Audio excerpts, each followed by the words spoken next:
Bar Weep Grana Weep and Ninny Bong, and welcome back to my channel. And today we'll be checking a look at the bulkhead that definitely has a good heat. KFC are going to be bringing us a shattered glass wreckgar. Also, we see Iron Monkey's IRL. And finally, Hasbro are going to be bringing us gaming content to the Studio series. Exciting times. All this and much, much more in the next few minutes. And now the news. Don't touch that dial.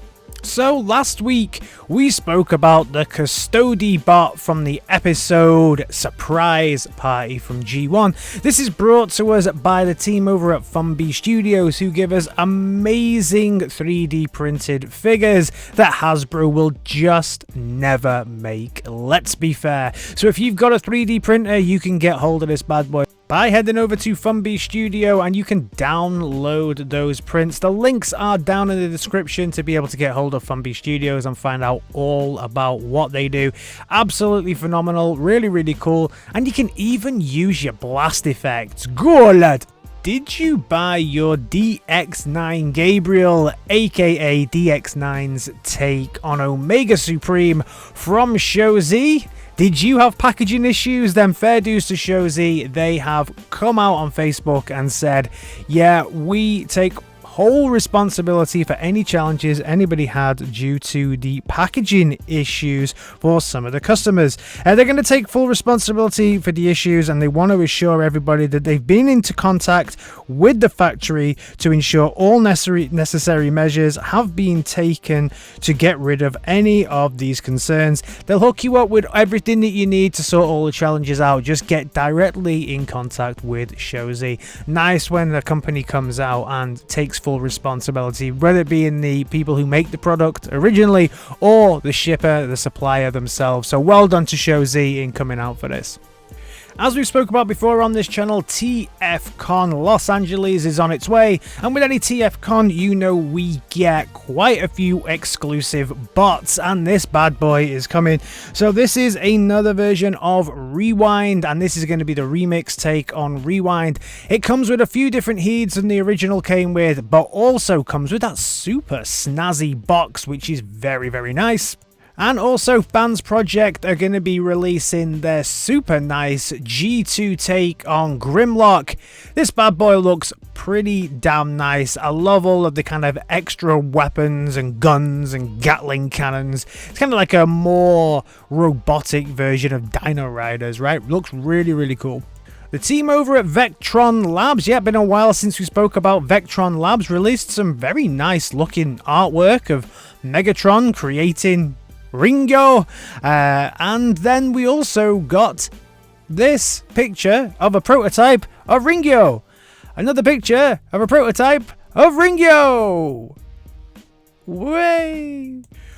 KFC showed off this absolutely stunning CAD drawing of the shattered glass take that they're going to bring out of my favorite character in the entire Transformers universe, wreckgar. This dude looks absolutely incredible. I loved the way that their first take looked on wreckgar, and now I think this purple, yellow, black bad boy just looks super, super cool. Loving all of the yellow flames going down the side. This will be one that will be winging its way into my collection ASAP. Absolutely phenomenal. Really, really nice. Well done to the team at KFC. Everything they've done with the Junkions for me has been absolutely spectacular so far, and as this is just a recolor of their wreckgar, I'm sure this one will also be absolutely phenomenal. Moving over to the team at Newage, and of course, where would we be every single week without another recolor from Newage? And this week's recolor of the week is their take on Grapple. So their take on Grapple is now a see-through Grapple, translucent Grapple. Nice. We have all of the Grapples. Grapple, Grapple, Grapple. Rabble, rabble, rabble. And speaking of Newage, was that the Newage Cliffjummper that we spotted in the latest Fanttoys pictures of their take of Cliffjummper with that backpack? I think it was, right? Let me know down in the comments. I think I'm right, so that's cool. So if you've got a Cliffjummper, you can put a Cliffjummper in a Cliffjummper. Cool. Cliffjummper Inception. Moving on next to the X-Transbots, and they are doing a take on Bulkhead. And it's a take on Bulkhead that is an interesting take. I think some could say a little lazy. I think it is based on their version of Inferno and Grapple, and you can see that here from this mode. Now, this mode, actually, I'm okay with this mode. I do wish they'd gone with a bin lorry, but I'm okay.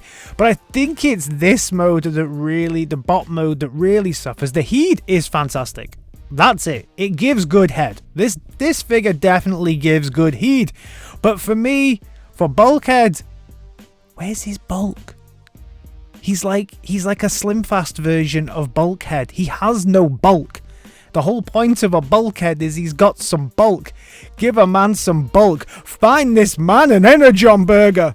Over on ShowZ, they're telling us about this bad boy. So if you are a fan of the Bayverse and the live action Transformers movies and you want a Megatron helmet, then you can get this Megatron helmet. It's got flashing lights and a voice box.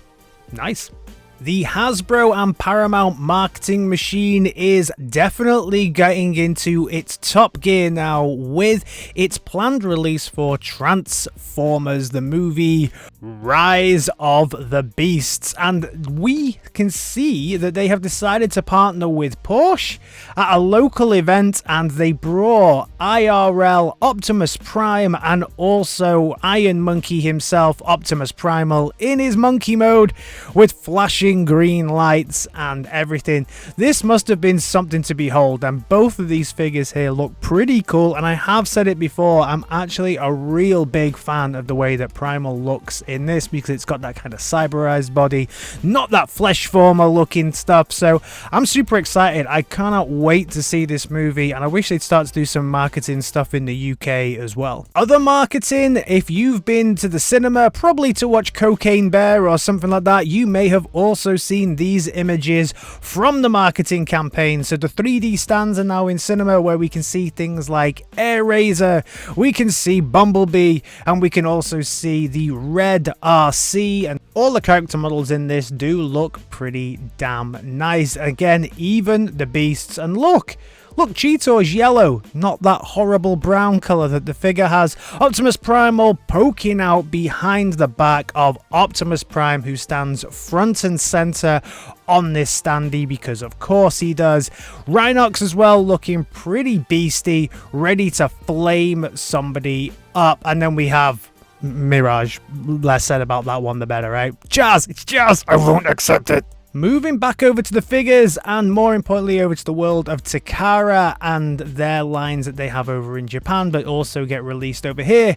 Don't worry, I have not gone into canon photography reviewing at all. This is part of that line where they've done the crossover with canon. So we got a red Optimus Prime, and we also got ourselves a pretty dodgy looking reflector as well. And now they've come, of course, with a Nemesis Prime. That red, that teal red eyes, and then there's a little matrix in the middle of it. I mean, for me, this is fun, but it's definitely not something that I feel the need to add to my collection at this time. It's just odd.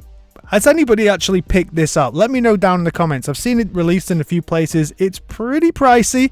Let me know if you've actually picked this bad boy up at all. This or the reflector version. Staying with Takara, they released some beautiful images of Scrapnull. And this is the second Insecticon that is going to get released within the Legacy line.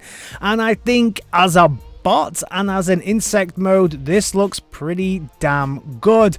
But one thing I will say is it's got waffle irons for weapons. I mean, they are the biggest waffle weapons that I have seen in a while. Hasbro, the weapons are getting uglier and uglier and uglier and more waffly all the time. Other than that, pretty good looking figure. I think I really like the way that in Legacy they've redone all of the insecticons. Looking forward to completing the set. I do love it when out of nowhere we get something pretty damn unexpected that has not been spoiled by everybody online getting those sneaky early figures. This is Transformers War for Cybertron blasting its way into the Studio Series line. So we are going to get 3 figures to start with. We are going to get Prime, of course we're going to get a Bumblebee, and we're also going to get a Barricade. So these are also new ranges for these figures. These are new molds, and we'll go into what they look like later on. They're very much bigger than the original ones that we got back in the day. Games Editor were the people who kind of released all of this, and we can see there's 5mm ports on all of these. We can see that we have the cutscenes here and what we can see the difference here. One thing I will say is that it is bigger than the 2010 version, so the 2023 is bigger. We can see the toy card and we can see the game card version as well. One thing they've gone, and they always seem to do this at Hasbro, instead of it being kind of more angular, what we can see is that they've smoothed off some of those angles, which I have to say, I prefer an angular bot than a smooth bot. But all in all, these are fantastic. I do have a version of Prime already that I've reviewed on this channel, but it's a bit of a cheap, nasty KO version. So I am probably going to dip my finger into picking up all of these figures because I do love the War for Cybertron line, but it's not my favorite. My favorite is Transformers Devastation, and I say that all the time on this channel, and people tell me, no, you're wrong. I don't care. Devastation rules, and I also love cel-shaded figures, so gimme that. Studio Series, Transformers Devastation, cel-shaded. I will collect those and buy every single one of those. Hasbro, gimme. So that is everything from me on this Transformers Super Saturday. A lot of news happened this week. Sorry I didn't quite make it on Tuesday. Work had me running ragged, but I'm off this week, so I'm probably going to be able to make one on Tuesday as well. So I will see you then, and if you're new around here, think about giving me a like, a share, and a subscribe, because it really does help the channel out, and I'll see you in my next video. Alright team, in a bit. Peace!